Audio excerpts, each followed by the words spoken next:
Hello, everyone. This is Miss Megan with Boys and Girls Club of Janesville, and today we're going to be learning about optical illusions and doodles. I have had so much fun creating this for you, and I hope you do too. There will be some things for you guys to do at the end, so make sure that you watch it all the way through. First thing we're going to talk about are optical illusions. This one, you look at the elephant and you ask yourself, how many legs? How many legs does this elephant have? This is actually based off of the impossible trident, where your brain is thinking that there's more than there actually are. What about this one? Do you see someone who is wearing glasses, who has a side profile? Or do you look and see the word liar? This one is called rotating snakes. It's optical illusion that actually looks like it's in perpetual motion. It was developed in 2003 by Professor Akiyoshi Kirikoa. So it always looks like the snakes are moving, especially if you look in the middle of the dot. But in actuality, they are static. If you don't believe me, just hold your hand up to the screen and you will see that they are no longer moving. However, when you put that middle back in, it does look like it's moving. So how does this happen? It's all about perception. Optical illusions occur when our brain is trying to make sense of what we see by adding something that is not there or taking away something that is there. This works on our brain, as mentioned before, but also our eyes. Have you ever noticed how sometimes you have to get used to seeing in the dark if your eyes are accustomed to it and after about 30 minutes? But if you have a bright light and you go look at it again, you see that light flash. This happens with our eyes, the corneas and rods in our eyes. The rods look at the shadows, where the corneas recognize color. So the sudden change is one of the reasons why our perception is off. Next, we're going to do the Herman grid. So here, you can kind of see white lines and black dots. But when you go to count the black dots, they disappear. This is another thing of remember those rods and corneas in your eye. What about Fraser's spiral?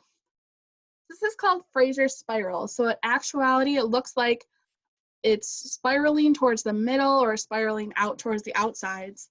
But when you look at it, it's really just circles. Has to do with all the perceptions. Let's do that one more time. So it looks like it's spiraling, but it's really just circles. The next one, you'll have to do a little bit of movement. What you want to do is you want to stare at that black dot in the middle and move your head in and out. And it will look like the circles are rotating, kind of like opposite of a wheel, counterclockwise and clockwise.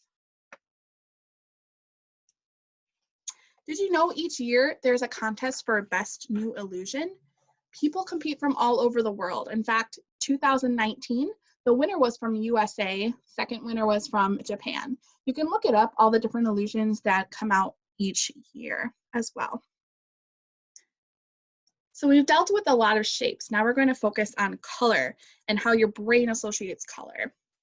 So for this one, I want you to stare at the center of the flag for about 1 minute.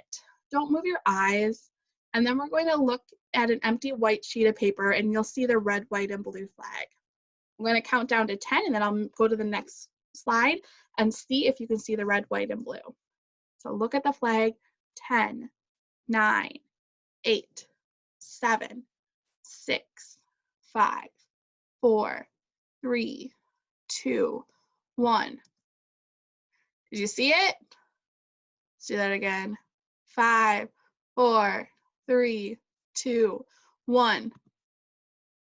You might have seen a glimpse. If you blink your eyes really fast, you can see kind of the blue, red, and white. This one also, we have learned color since we've been in kindergarten. However, when you go to tell the color that the word is wrote in instead of what it spells out, your brain has a hard time differentiating it. Try it yourself. Try and see how fast you can go without making any mistakes. It's hard, isn't it? So this wraps up our optical illusions. You've probably seen some of them. Hopefully some of them were new, and we can always look at more later. Now we're going to work on doodles. Now that your brain and eyes are tricked, let's calm it down with doodles. For this, you're going to need some supplies. Only 3 supplies though. Paper or something to doodle on, pencil or something to doodle with, and a ruler or something to make a straight line. Some people don't have a ruler at home. Feel free to use a side of a book or another piece of paper, just so you can make sure that you get a straight line. We're going to be doing 5 different doodles, and we'll wrap it up after that. The first one is a starburst. So what you're going to want to do is take your paper, and you can make a square if you want to. You can make it as big or as small as you want, and just put a dot in the middle of, or in the corner of it. Then with your ruler or your straight edge, you're going to draw straight lines equal apart all the way to the end of your edge. And then you make sure that it goes all the way around, and then fill it in with your pencil or whatever you chose to do this with every other one. And it kind of looks like a starburst is happening. The second one, multiple starburst. So we're going to divide your paper into 4 grids and do the same thing with the dot in the center instead of in the corner, and even them out to make sure that the lines go all the way to the edge of that quadrant. Remember, quad equals 4, and then color it in accordingly to how it is here at the end. Next is the bullseye burst. So this one, just kind of like before, you're going to draw a dot in the center, and then make that starburst all the way to the outside of it. Once your starburst is done, then you're going to create circles around it. Once your circles are filled in on the starburst, you're going to checker it. So every other one you're going to fill in to kind of make a bullseye burst. Remember, these are done in black and white. You're more than welcome to do it in color and see what the different effects are. This one is vibrations. What you're going to do is just draw a squiggly line on your paper. Place some random dots. You want to make sure that they're a little bit apart, but probably not even. As you can tell by the end, it looks a little bit more fun when you have the dots spaced at different ways apart. Then you're just going to make little half circles connecting the dots over and over and over until they merge into each other. Make sure that they don't, you don't cross paths. And then, just like our checkers, you're going to color in every other one. The last one that we have is called a spiral square. So this one, what you're going to want to do is make a square on your paper. Do the outside first, and then take your straight edge and just put it at an angle and go down, and either clockwise or counterclockwise, however you want to.